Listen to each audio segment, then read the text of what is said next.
आ गया core concept. अगला core concept यह था कि इस धर्म के अंदर थियोलॉजी और politics should be governed according to theology.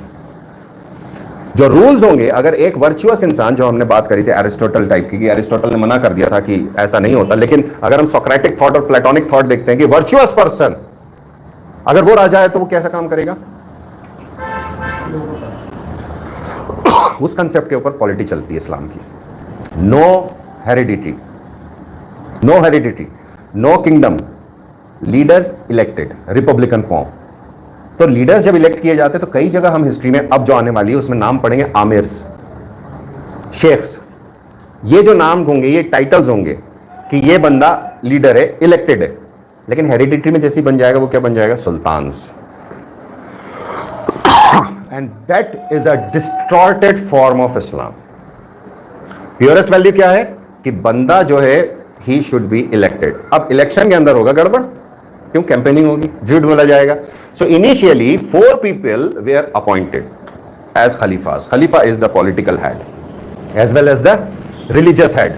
So 4 लोगों को बोला गया कि ये अपने आप एक के बाद एक बनते जाएंगे। अब इसके अंदर शियाज एंड सुन्नीस का कन्फ्लिक्ट निकलेगा कि किसके बाद कौन होना चाहिए। उसके बाद फिर ये था कि पीपल विल इलेक्ट, उसके बाद नहीं बताया गया।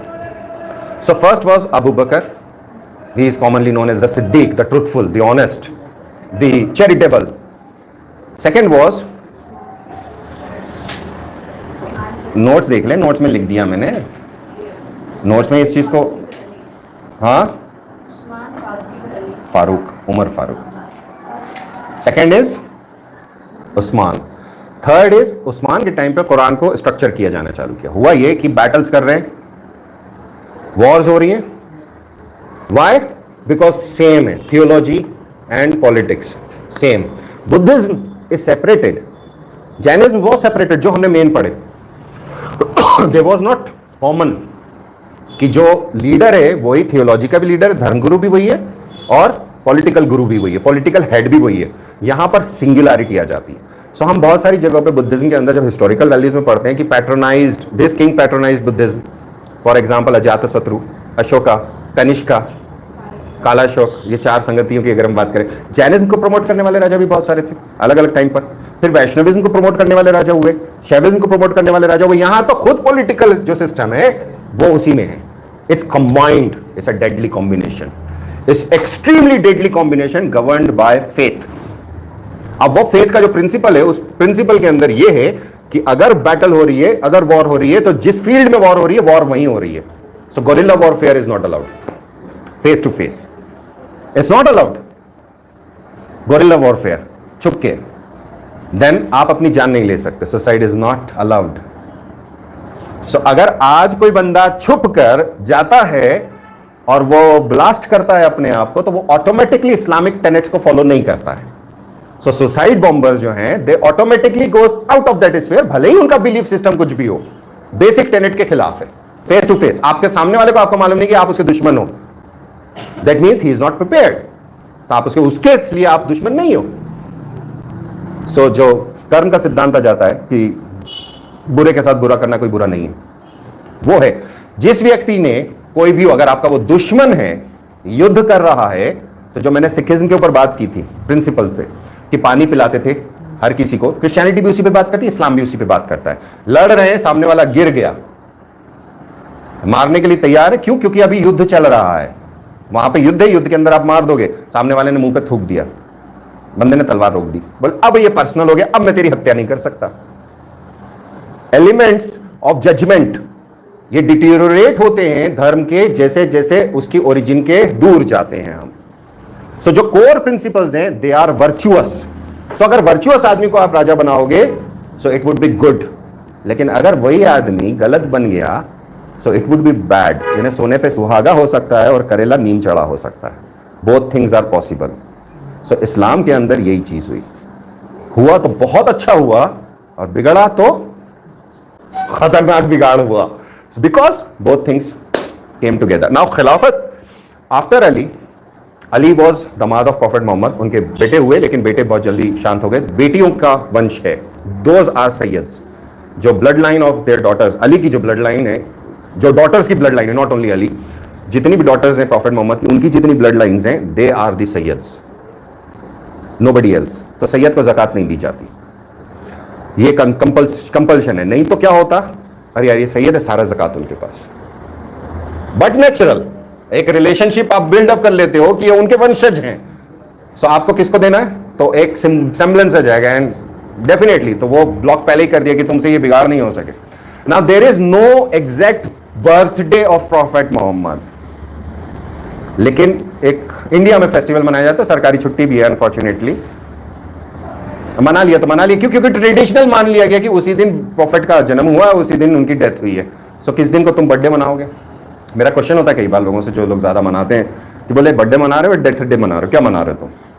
सो वो बोले सुबह बर्थडे मना लेंगे, शाम को।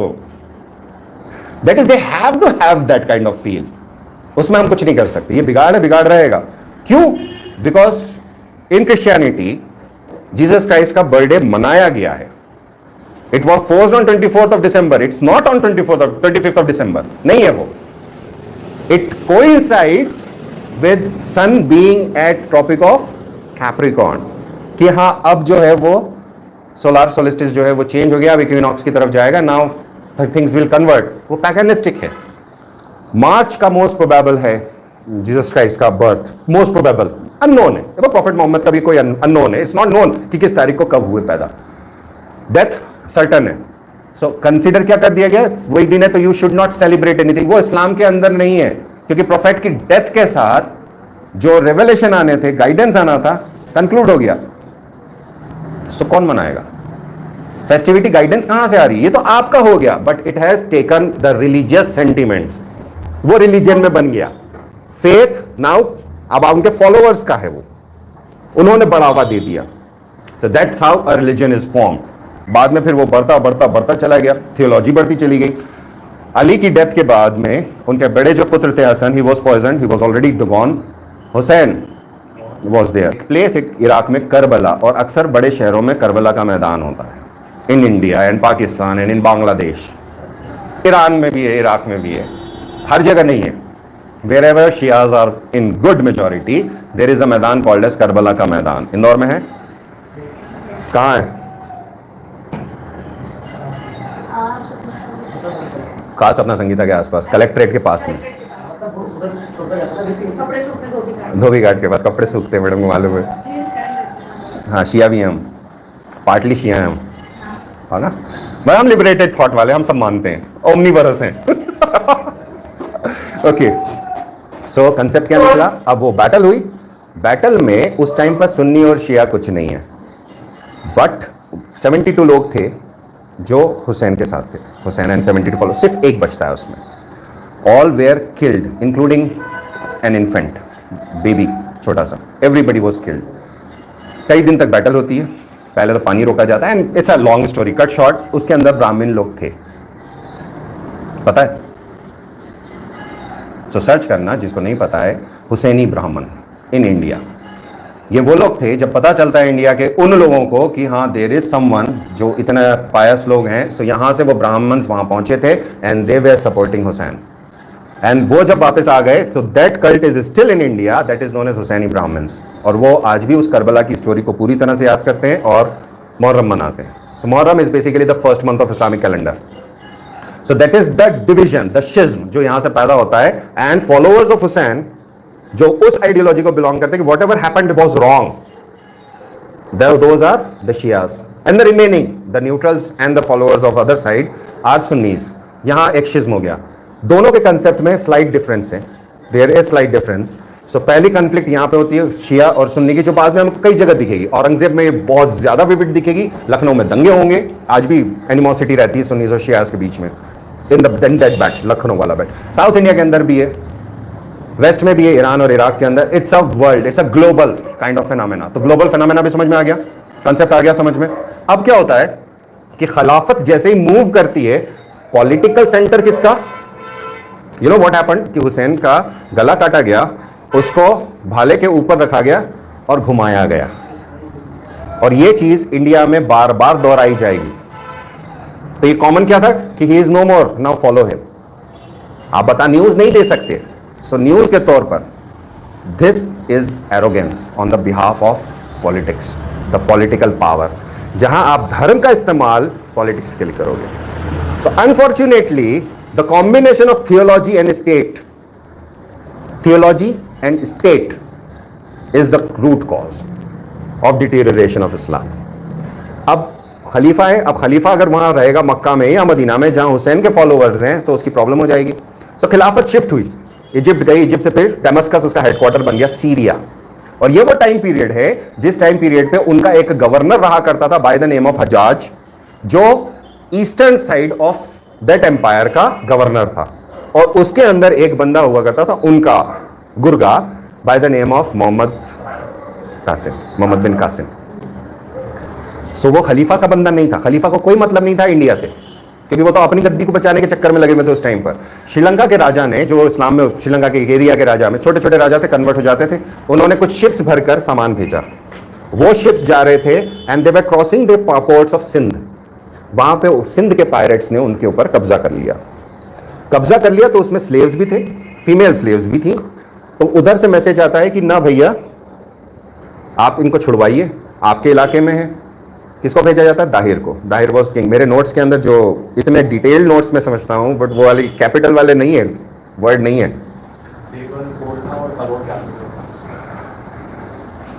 अरोर है कि रावर है? नहीं, मेरे जो नोट्स है ना उनके अंदर इट्स ROAR, क्योंकि मैंने जिस बुक से पढ़ा है तो इसलिए वो कंफ्यूजन था मुझको। अरोर मेरे नोट्स के अंदर इट्स पेज नंबर 12 एंड में। सो अरोर खैर नहीं, वो क्योंकि वो जैसे ही मैंने देखा था ना उसको कि एकदम से क्लिक नहीं हुआ वो, क्योंकि नाम ही मैंने गलत पढ़ा हुआ है उसका। 6th लाइन ऊपर से पेज नंबर 12, 1 2 3 4 5 6 रावर लिखा है मैंने इसमें, क्योंकि जिस किताब से मैंने टीपा होगा वो उसमें से रावर है। तो ये कन्फ्लिक्ट हो जाती है। अब we can not do anything in these circumstances whatever. So होता यह है कि दाहिर जो था वो मना कर देता है। उसका सिंपल एस्पेक्ट रहता है कि भाई मैं कैसे बोलूँ, मेरे अंडर में थोड़ी, तभी तो पायरेट है वो। बोले डजेंट मैटर, वो टेरिटरी आपकी आती है, आपकी सुप्रीमेसी। बेसिकली यहाँ पे हज्जाज के अपने पर्सनल एजेंडाज हैं। He want to become the khalifa, उसका अपना है, and he try to attack Mecca. इसने अटैक भी करने की कोशिश की थी बाद में। तो इसका कंसेप्ट क्या चल रहा है कि I want to become supreme. तो अब सुप्रीमेसी कैसे आएगी? सुप्रीमेसी के लिए सबसे बड़ी चीज है, तुमको सुप्रीमेसी के लिए सबसे बड़ी चीज चाहिए पैसा। पैसा कहां से आएगा? अरब डेजर्ट है, पर्शिया कॉन्कर है, पर्शिया इनके पास है, ही इज गवर्नर। तो पैसा कहां से आएगा? अटैक से। सो जस्टिफिकेशन कैसे होगा? अब you have to justify it, because Islam के अंदर there is a supreme authority by the name of khalifa. उसको जस्टिफाई करना जरूरी है। तो जस्टिफिकेशन क्या है? सो भाई साहब आपके लिए करना है, खलीफा के समान है। ही सेंट फर्स्ट पार्टी, छोटी सी पार्टी आई, खत्म कर दी गई। सेकंड पार्टी आई, खत्म कर दी गई। थर्ड पार्टी थी कासिम की, 712 AD। बहुत सारी बैटल्स होती है, फाइनली विक्टोरियस हो जाता है। दाहिर की बेटी के साथ ये शादी वादी कुछ कर लेता है कासिम। खलीफा को बुरा लगता है, या बेटियां भेज दी थी, what ever the case was. Ultimately Hajjaj या खलीफा इनको ऑर्डर देके भेजते हैं। दो कहानियां मिलती हैं। एक कहानी बोलती है कि अपने आप को बैल की खाल के अंदर बंद करके मेरे सामने प्रेजेंट हो, that was the order given to him, की सजा के तौर पे। दूसरा है कि सिंपल मेरे पास आया। Whatever happened, Mohammad bin Qasim was killed while returning, he was no more, he died. लेकिन उसके साथ यहां पर शुरू हो जाता अरब रूल। कहां? सिंध में, Multan and Sindh. Multan is that part जो कि वेस्टर्न हिस्सा है, दैट इज बलूचिस्तान वाला part, Multan and Sindh. So ये दोनों पार्ट में किनका रूल चालू हो गया? अरब। Now Arab expanded towards north. तो पंजाब, कौन सा पंजाब? वेस्टर्न पंजाब जो पाकिस्तान में, and they went up to Afghanistan. अब यहां रहा करते थे ट्राइब्स, पूरे बेल्ट में ट्राइब्स फैले हुए, ऑलरेडी ट्राइब्स फैले हुए। ट्राइब्स के अंदर एक ट्राइब थी the Turks. Turks were first to come out. ऐसे बहुत सारे थे, लेकिन मंगोल टर्क्स या टर्को मंगोल, ये एक साथ वाली ब्रीड्स थी। मंगोलिया सेंट्रल एशिया में स्टेपीज में घुमा करते थे, घुड़सवार थे, बहुत फास्ट घुड़सवार थे, बहुत अच्छे तीरंदाज थे। इनफैक्ट टर्क सुप्रीमेसी जो हम मेंस में पढ़ा करते थे, लास्ट पहले वाली मेंस में, वो सिर्फ उनकी बो की वजह से थी। टर्किश बो, एक ऑर्डिनरी बो और एक टर्किश बो के अंदर भयंकर अंतर होता था। ऑर्डिनरी बो से मारा जाएगा, जो हमारे यहाँ की बोज हैं, उससे मारा जाएगा तो आदमी मरे मरे नहीं मरे कुछ फर्क नहीं पड़ेगा। टर्किश बो आर्मर को छेद कर देती थी, मेटल को छेद करने की पावर रखती थी। सो टर्किश बो कंपाउंड है, यानी वो सिंपल लकड़ी से नहीं बनती, उसको बनाने का तरीका बहुत अलग होता है, मल्टीपल लेयर्स उसमें यूज की जाती हैं और उसकी स्ट्रेंथ बहुत ज्यादा थी। पहला कंसेप्ट वो arm, supremacy of arms, Turkish. अब अरब्स को जीतना है, अरब्स को कॉन्क्वेस्ट करना है, सो व्हाट दे डिड कि वो टर्क ट्राइब्स जो इस्लाम में आ गए थे, they used them. Islam convert हो गए, ट्राइब्स है, कन्वर्जन चल रहा है। कन्वर्जन कैसे हो रहा है? सूफीज, कौन से सूफीज? द सोफिस्ट्स। सोफिस्ट पढ़ा वर्ड अपनों ने ग्रीक्स में, वहीं से निकला है शब्द सूफी। तो वो फिलोसोफर थे, वो फिलोसोफर टीचर्स थे, वो हर जगह स्प्रेड आउट हुए इस्लाम को फैलाने के लिए। उसी तरह से जैसे बौद्धिस्ट मंक्स हर जगह फैले बुद्धिज्म को फैलाने के लिए। सो वो सूफीज के तहत हर जगह पहुंचा, सेंट्रल एशिया में पहुंचा, अफगानिस्तान में पहुंचा। And Turks were the tribal people, उनका अपना कल्चर था, दे वर नॉट सेटलर्स, वो तंबुओं में रहने वाले लोग थे। And it was something different, उनकी पॉलिटिक्स सिस्टम अलग था। वो लोग लीडर चुना करते थे, जरूर हेरिडिटी में होता था। And it was divided into two parts. वहां पे भी यही चलता था, एक बंदा लीडर है और उसके नीचे गुलाम है। बट गुलाम्स वेयर अच्छे कैटेगरी वाले थे। वो गुलाम जो है वो अक्सर बहुत कम चीफ्स की संगत में बैठ सकता था, जो 40 निकलेगा बाद में। So we have to understand the tribal culture, not Islam. We have to understand the tribal culture that is going to come. Islam तो आ चुका है, इस्लाम केरल में है, पहले ही आ चुका है, मॉस्क बन चुकी है। इस्लाम पूरे वेस्टर्न एरिया में है, इस्लाम पंजाब में भी है, सिंध में भी है। लेकिन बाद में जब अटैक्स होना चालू होंगे वो इंटरनलाइज होंगे, वो पॉलिटिक्स के हैं। सो टर्क्स अब एस्टैब्लिश करते हैं अपने आप को अलग अलग जगह पे। उसमें एक टर्क रूल रहेगा जिसको अब कल देखा जाएगा, गजनी। अब आएंगे हम गजनी के ऊपर, द टर्क्स। क्यों? क्योंकि अरब्स के हाथ में से पावर चला गया, अरब्स के हाथ में अब खलीफत नहीं रही, खिलाफत मूव होती चली गई। So Arabs are no more khalifa now. So Arabs की सुप्रीमेसी खत्म हो गई, सो अरब्स के पास पावर खत्म हो गया। And Turks will conquer those Arab kingdoms. उनके नाम भी नहीं मालूम है अपनों को, फ्रैंकली बोलूँ ना, बहुत डीप में जाकर पढ़ना पड़ेगा, पाकिस्तान से हिस्ट्री मंगवानी पड़ेगी या डाउनलोड करना पड़ेगी वहाँ की बुक्स की, तब पता चलेगा कि वहाँ पे कौन सी अरब की सल्तनत थी। क्वेश्चन आज तक नहीं आया, I am not bothered with it, so I am not going into that. हम लोगों का मकसद रहेगा कि गजनी अटैक करेगा। सो गजनी के ऊपर हम डिटेल में बात करेंगे, तो कल हम उसको देखेंगे। नोट्स भेजे हैं, ये मैंने रीफ्रेज किए हैं, थोड़े से रीशेप किए हैं, ज़्यादा नहीं, थोड़ा सा रीशेप किया है, रीस्ट्रक्चर किया है। Go through that. Okay, concept क्या है? The contradiction. कंट्राडिक्शन क्या है कि इस्लाम इज समथिंग डिफरेंट और जो टर्क्स लेकर आएंगे इट इज समथिंग डिफरेंट। कौन सी स्टडीज के अंदर? In civil services. In civil services we have to know किस तरह के लोग आए थे, क्लैरिटी, और वो लोग अपने साथ कौन से बिलीफ सिस्टम को लेकर आए थे। टर्क्स अगर दूसरे कबीले पर कब्जा करते थे तो वहां की औरतों को कब्जे में ले लेते थे, पूरी कंप्लीट, मतलब सारी औरतें उनकी हैं। इस्लाम कहता है कि जो बैटलफील्ड में है उसका डिवीजन होगा। बैटलफील्ड, उसके रूल्स हैं, वॉर्स के, बैटल्स के रूल्स हैं। आप बूढ़े आदमी को नहीं मार सकते, आप महिला को नहीं मार सकते, आप बच्चे को नहीं मार सकते, आप कोई भी पुजारी हो, किसी भी धर्म स्थान का हो, उसकी हत्या नहीं कर सकते, आप किसी धर्म स्थान को नुकसान नहीं पहुंचा सकते। These are the core rules. ये 10 कमांडमेंट्स ऑफ बैटल हैं, और बैटल के अंदर अगर कब्जे में आ गया तो it is going to be divided. वो जान हो या माल हो, वो सामने वाले का। तो गुलाम प्रथा यहां थी, और उस गुलाम प्रथा को यह कहा गया कि सबसे अच्छी चैरिटी इस्लाम के अंदर टू रिलीव और रिलीज अ स्लेव, किसी भी एक इंसान को, गुलाम को आजाद करना। It's considered as the one of the, abolish नहीं है, slavery is not abolish. And that was always my question being कि इतना ज्यादा लिबरल, इतना ज्यादा इक्वालिटी वाला रिलीजन होने के बाद व्हाई स्लेवरी अबॉलिश नहीं है। सो आज भी हम लोग स्लेव हैं। आप जैसे ही सिविल सर्विसेज में जाओगे, यू आर स्लेव, आपकी आजादी खत्म। I am also slave, I am slave to something that I believe in. So every human being is a slave somewhere, जिसकी वजह से अगर वो पूरी तरह से बिंदास हो जाएगा तो जानवर बन जाएगा। But whatever, since it is not valid right now, it may be valid at some time in future. फिर से स्लेवरी आ सकती है, we don't know. So it is beyond time and space वाली कंडीशन कि what is applicable right now, it may not be applicable at some places. जैसे Vedic principles के ऊपर अगर हम बात करते हैं तो कुछ वैदिक प्रिंसिपल्स आज आपको नहीं दिख रहे हैं, लेकिन हो सकता है किसी एक टाइम पर दिखे। सो it is the temporal special bound जिसके ऊपर हम सोचते हैं। हमारी सोच मेटाफिजिकल एक्टिविटीज के अंदर अक्रॉस होनी चाहिए, तब समझ पाओगे कि फिलोसॉफी क्या कह रही है। तो ये बैकग्राउंड है जिस बैकग्राउंड के ऊपर